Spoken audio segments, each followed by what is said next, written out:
You know when you suddenly remember a bad joke you once made that nobody laughed at and you just can't stop cringing because of the embarrassment? Well, now you can at least tell yourself that your joke didn't cost someone thousands of dollars. That's right, a spoof bid on a major Bored Ape Yacht Club NFT holder's own registered Ethereum name service domain cost this guy 100 Ether, valued at $150,000. Who's laughing now? First, let's give you some context. The NFT whale, also known as Franklin is Bored on Twitter, has, or should we say had, under 60 BAYC NFTs. He created the ENS domain "Stop doing fake bids, it's honestly lame my guy.eth" last week using a different wallet. He was trying to get the ENS Bids bot account to tweet about a sizable 100 ETH offer on an ENS domain as part of a joke about the use of such Twitter accounts. He sold the ENS domain to someone else for 1.9 ETH, which is around $2,825, and announced the sale on Twitter. Little did he know when he wrote, "Well, this is the most shocking 1.891 ETH I have ever made." And soon enough, Franklin found out the blunder he'd made. So, wondering what happened next? It's the age of social media. Everything happens within seconds, and people are quick to react. In this case, Franklin learned his lesson the hard way. His joke came back to bite him real quick. Turns out the new owner of the ENS domain accepted the 100 ETH bid Franklin had previously made. And while Franklin was busy tweeting, he sold the domain back to the anonymous NFT collector. Man got beaten at his own game. An anonymous investor and NFT collector named DC Investor observed that there is one lesson to be gained from this incident: don't make joke bids on things. Crypto Twitter is also chiming in on the costly error. People couldn't believe the rookie mistake he'd made, and some thought it wasn't true for the longest time. Franklin did own up to it on Twitter, highlighting the absurdity of the circumstance by stating that no one else could possibly make such a mistake. Yep, pretty much. What's the deal with ETH anyway? The 000.eth domain name sold for 300 ETH, or around $315,000 on July 3rd. This indicates how popular the Ethereum name service market has become in the NFT realm. The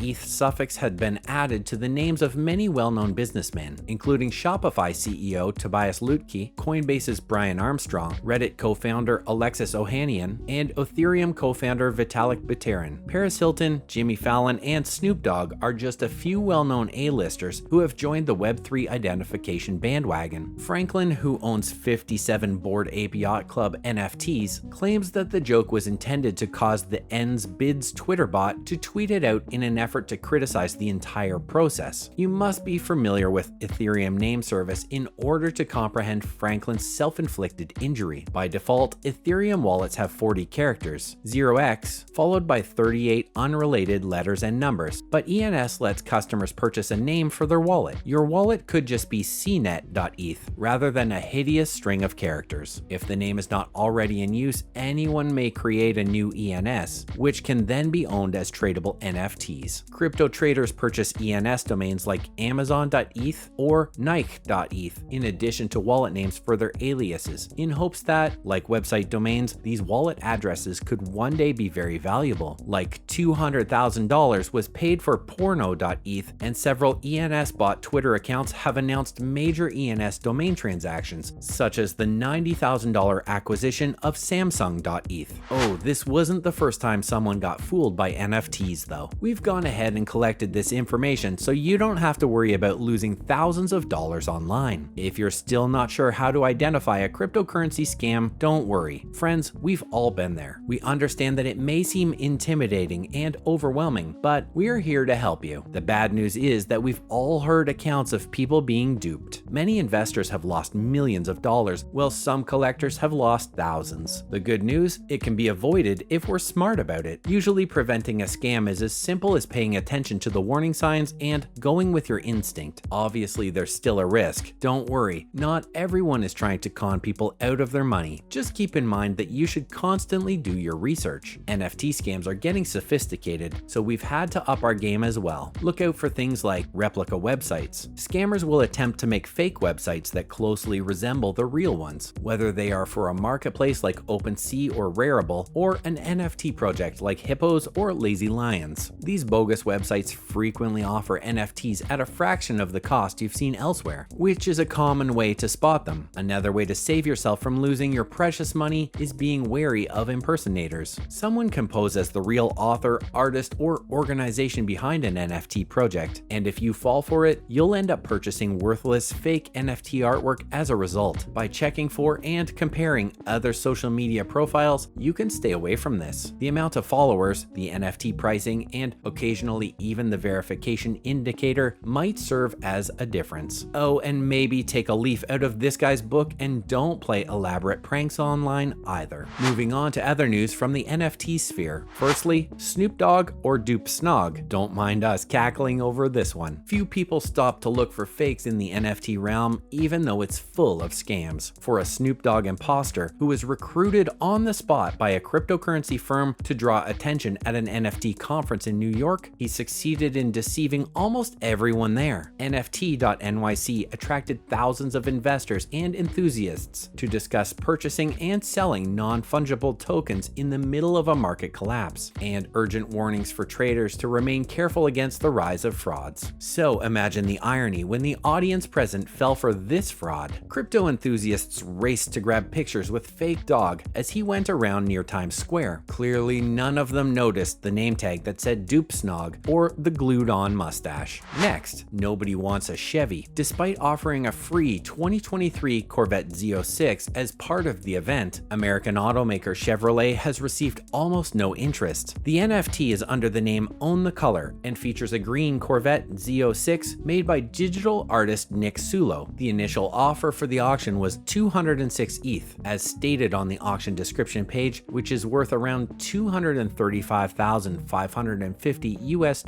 A special Corvette Z06 painted in the one and only shade of minted green would also have been given to the winner, along with the option code RFN that would forever associate the vehicle with the NFT auction. Guess what? The auction received no offers during the first session, which was a 4-day-long event, by the way. The company then said that it will extend the sale by another 24 hours, citing the fact that some users missed the Corvette Z06 NFT auction window as a result of the craziness of the NFT.NYC event. But after 24 hours, the auction ended once more with no bids. Awkward. They're not entirely at fault here. The volatile market circumstances are partly to blame for the lack of interest in the NFT. Also worth noting is the fact that the NFT doesn't currently include the anticipated Corvette Z06 vehicle. The vehicle was anticipated to be produced following the auction and delivered by September 2022 under the rules of the auction. And lastly, hackers are at it again. The recent epidemic of breaches targeting NFT projects, most likely perpetrated by a connected group of hackers utilizing hacked Discord server administrator identities, has been the subject of 2 reports from Web3 security firms. In 2022, cyber attacks against NFT collections have increased steadily, according to a new TRM Labs research, costing the community over $22 million in just May. According to the study from TRM Labs, a company that specializes in digital asset compliance and risk management, hacks related to minting scams that were used to compromise Discord accounts climbed by 55% in June 2022 compared to the month before. Through its chain abuse reporting platform, TRM Labs claims to have received over 100 allegations of Discord channel hacking in the previous 2 months. According to Laird, the attacks take place every week and frequently target ERC-721 tokens, which are a non-fungible token standard on the Ethereum network. She added that the relationship between wallets and common consolidation sites on the on-chain side shows that the same individuals are likely behind the majority of these attacks. The business thinks that on-chain data indicates that the hacker who targeted the Bored Ape Yacht Club in June is responsible for several of the Discord compromises. Other projects that the company has its eye on include Anata, Lacoste, Tasties, Parallel, Bubble World, among a couple of others. Stay safe, you guys. That's a wrap for this video. What are your thoughts on the guy losing so much money because of a joke? Let us know in the comments below. As always, don't forget to like this video and subscribe to our channel for more videos like this. See you in the next one.